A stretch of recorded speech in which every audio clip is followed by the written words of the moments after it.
Hello friend, এখন যে ফোনটা দেখতে পাচ্ছেন এটা এমআই কোম্পানি 8 মডেলের ফোন আছে। তো সম্পূর্ণ ডেড কন্ডিশনে আছে। চলুন স্টেপ বাই স্টেপ চেক করে দেখা যাক কী সমস্যা আছে। তো সবচেয়ে প্রথম অ্যাম্পিয়ার মেশিনে চেক করবো যে কত অ্যাম্পিয়ার নিচ্ছে মোবাইলটা। তো ফ্রেন্ড এখানে দেখতে পাচ্ছেন এখানে 0.1 অ্যাম্পিয়ার নিয়ে স্টক হয়ে দাঁড়িয়ে আছে। তো এই পয়েন্টগুলো সম্ভবত দুটো কারণে হয়ে থাকে।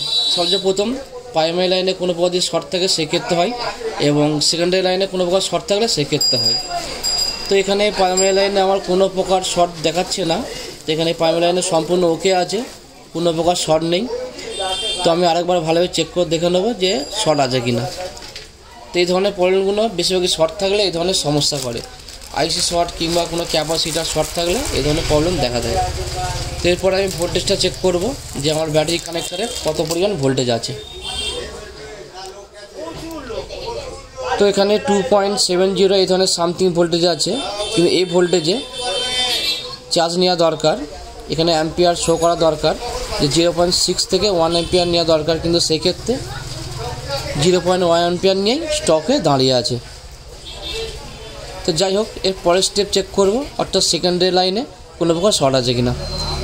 তো সেই কারণে আপনার সাবধানের সাথে বোর্ডটা খুলে নিতে হবে। তাও করার কোনো দরকার নেই, আমরা ধীরে সুস্থে বোর্ডটা রিমুভ করবেন। তার কারণ একটু অসাবধানতার কারণে ফোনে অনেক কিছু সমস্যা এসে যেতে পারে। তো দেখতে পাচ্ছেন এটা পাওয়ার আইসি। তো পাওয়ার আইসিটা প্রথমে হিট সিলটা আমি রিমুভ করে নেব। এরপরে পাওয়ার আইসি আশেপাশে যতগুলো ক্যাপাসিটার আছে সেকেন্ডারি লাইনে ততগুলো ক্যাপাসিটার চেক করবো মিটারের মাধ্যমে যে কোনো প্রকার শর্ট আছে কিনা। তো এখানে ক্যাপাসিটারটা শর্ট আছে, এই ক্যাপাসিটারটা শর্ট আছে। তো এখানে 4খানা ক্যাপাসিটার ফুল শর্ট দেখাচ্ছে। তো আপনাদের একটা কথা বলে রাখি যে এই যে ক্যাপাসিটার যে লাইনগুলো দেখতে পাচ্ছেন, যে 4খানা লাইনই শর্ট আছে, প্লাস এই যে কয়েলটা হয় সবচেয়ে প্রথম পাওয়ার আইসি থেকে কয়েল হয়ে ক্যাপাসিটার পর্যন্ত লাইনটা আসার পর ওই লাইনটা সরাসরি সিপির মধ্যে প্রবেশ করে। তো এই ধরনের যদি শর্ট থাকে তাহলে সেক্ষেত্রে আপনারা কীভাবে স্টেপ বাই স্টেপ কাজ করতে পারবেন।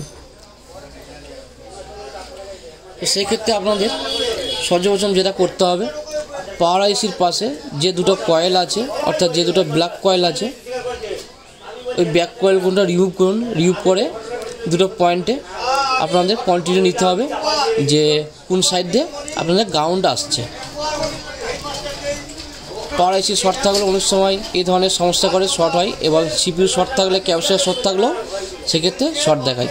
তো আপনাদের সবচেয়ে প্রথম এটা ফাউন্ড করতে হবে যে পাওয়ার আইসি শর্ট আছে না সিপিইউ শর্ট আছে। তো তার জন্য সর্বপ্রথম আমি রিমুভ করে নেবো দুটো বক কয়েলকে। রিমুভ করে দেখবো যে আমার কোন দিকে শর্টটা দেখাচ্ছে মিটারে। এরপরে দুটো পয়েন্টে আমি কোয়ান্টিটি চেক করব যে কোন দিকে, অর্থাৎ কোন লাইনটা শর্ট আছে। দেখুন ফ্রেন্ড, ক্যাপাসিটার যেদিকে আছে সেদিকে শর্ট দেখাচ্ছে, পাওয়ার আইসির ভেতর থেকে কোনো রকম শর্ট নেই। অর্থাৎ এখান থেকে আমরা প্রথম স্টেপ পেয়ে গেলাম যে পাওয়ার আইসি আমার ওকে আছে, পাওয়ার আইসির মধ্যে কোনো শর্ট নেই, হয় ক্যাপাসিটার শর্ট আছে নয় সিপিইউ শর্ট আছে।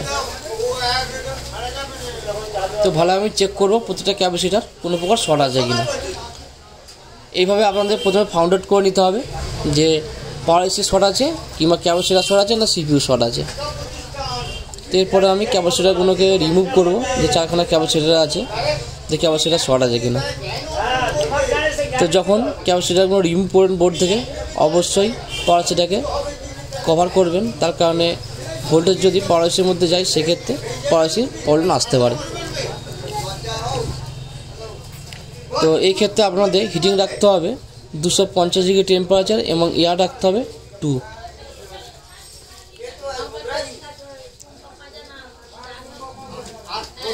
তো আমার ক্যাপাসিটার সম্পূর্ণভাবে তোলা হয়ে গেছে। এরপরে মিটারের মাধ্যমে চেক করব যে শর্ট আছে কিনা।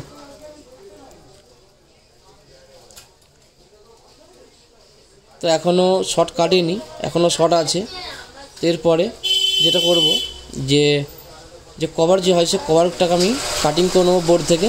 কেন এর আশেপাশে আরও যেসব ক্যাপাসিটার আছে সেই ক্যাপাসিটারগুলোকে বোর্ড থেকে রিমুভ করে দেখবো যে কোনো প্রকার শর্ট কাটছে কিনা।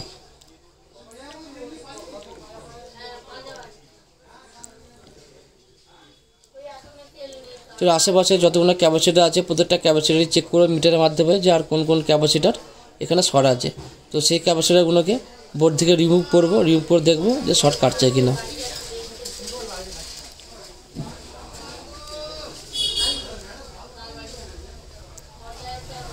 এইভাবে আপনাদের স্টেপ বাই স্টেপ কাজ করতে হবে, কাজ করে তবেই প্রবলেম সলভ করতে পারবেন। তো এখানে কোনো প্রকার আর কোনো ক্যাপাসিটার বোর্ড পুরো ওকে আছে, এখানে কোনো ওয়াটার ড্যামেজ নেই, আর কোনো ক্যাপাসিটার সাথে যুক্ত নেই যে কারণে শর্ট হতে পারে। তো এখনও আমার বড় মোবাইল থেকে শর্ট কাটেনি। তো আর আমি 2-3টা ক্যাপাসিটার রিমুভ করব, অর্থাৎ যেই লাইনে শর্ট আছে সেই লাইনে ক্যাপাসিটার যতগুলো থাকবে সেই ক্যাপাসিটারগুলো। ফ্রেন্ড সব কিছু ক্যাপাসিটার আমি চেক করে দেখে নিয়েছি। তো ক্যাপাসিটার থেকে কোনো শর্ট সার্কিট হচ্ছে না, ডাইরেক্ট যে সিপিইউ হয় সেই সিপিইউ থেকে শর্ট আছে, যার কারণে এই ধরনের সমস্যা আসছে।